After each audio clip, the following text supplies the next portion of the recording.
experiences involving otherworldly beings. These stories are eerily similar. Welcome to a MUFON TV original show.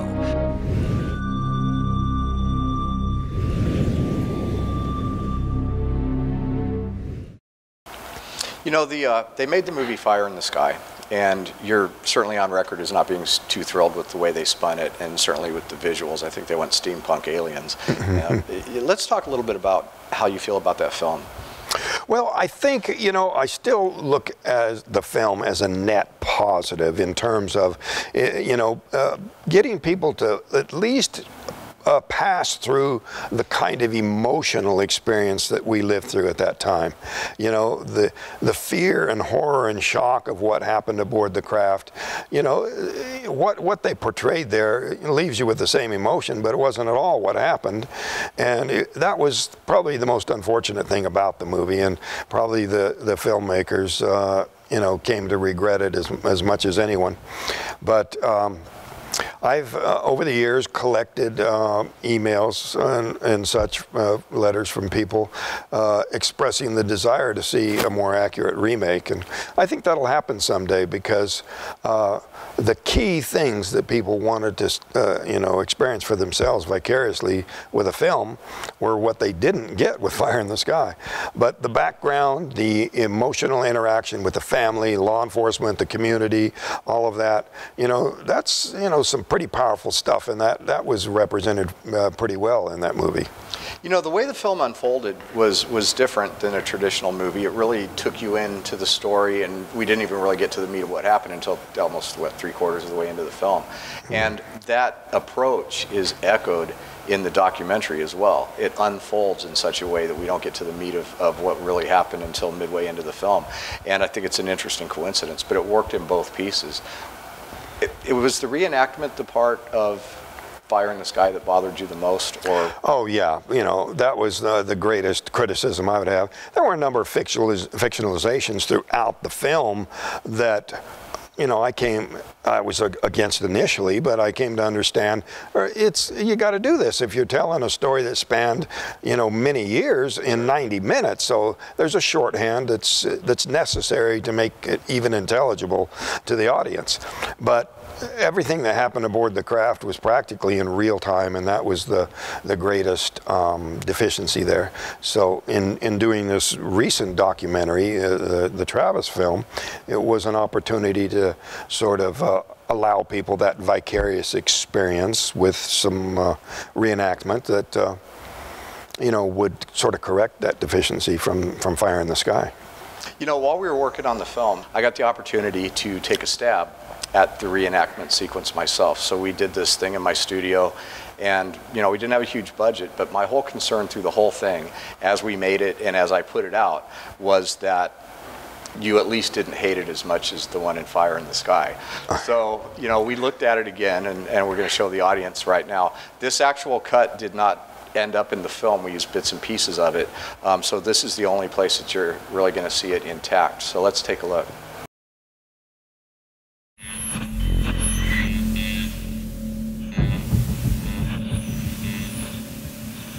When I regained consciousness, I was in such pain that it would actually sort of knock me back out again, the pain. I knew something was terribly wrong with my body. I could move, but it was so difficult. But I felt I was probably safe in a hospital, that I was being taken care of. There was some sort of device across my chest. I had a lot of pain in my chest. I could hear the sounds of movement around me, and I just took this to be doctors.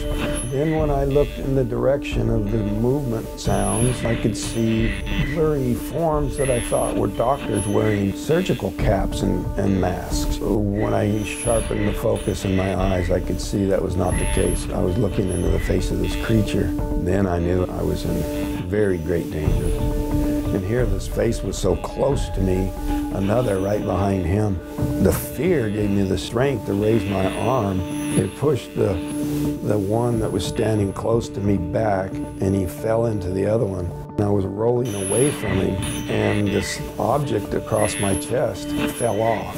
I got on my feet and staggered back, and I bumped up against a shelf, and there was an array of instruments laying out there. I just glanced, grabbed the biggest thing I could find, and started flailing in their direction to keep them from coming any closer. That moment was the focus of my nightmares for months afterward.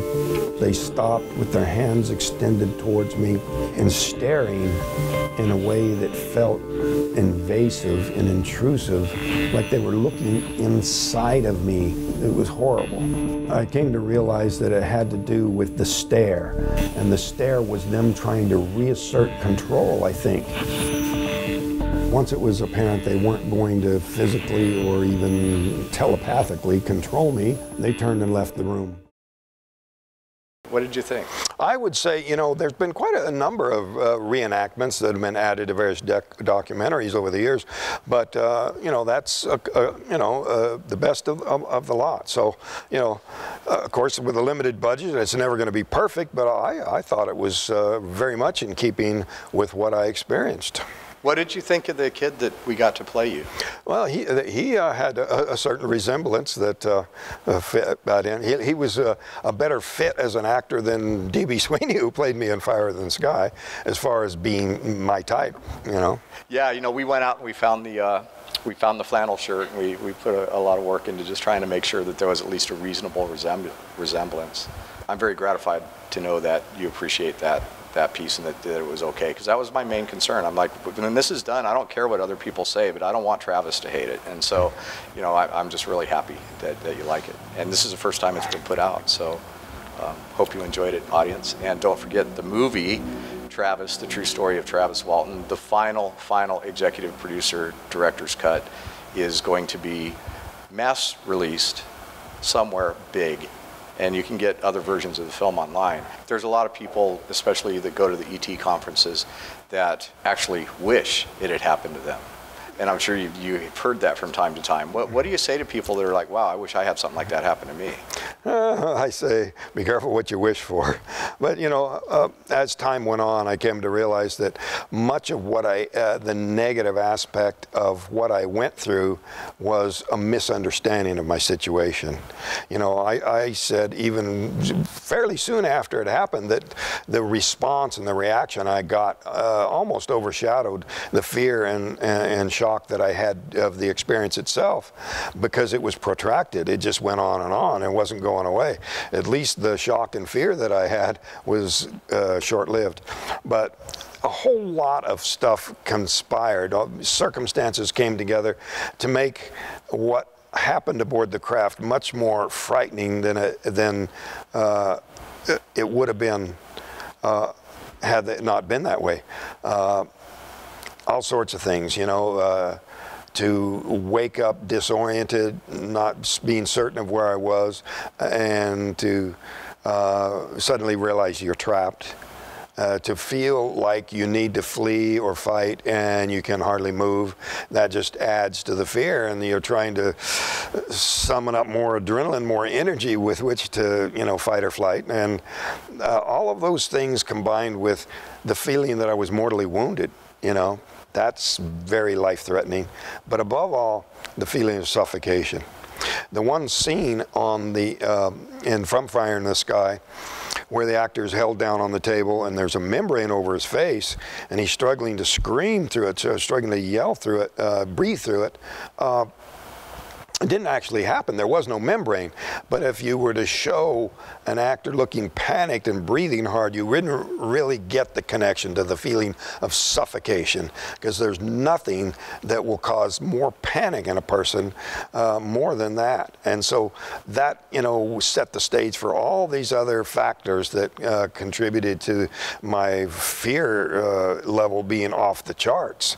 I compare the experience to the thing of waterboarding, to where even though this interrogation technique is known by the enemy, they even practice for it. They know it's not going to kill them. They know they're coming out on the other side. It still works, because nothing creates fear like the feeling of suffocation, especially in a way where, you know, the person is left unmarked. But that whole thing set up a fear situation that contradicts the idea that people suggest that, oh, if that happened to me, I'd stay calm and, ask questions and take souvenirs, that sort of thing. You'd have to be there. What I got to say.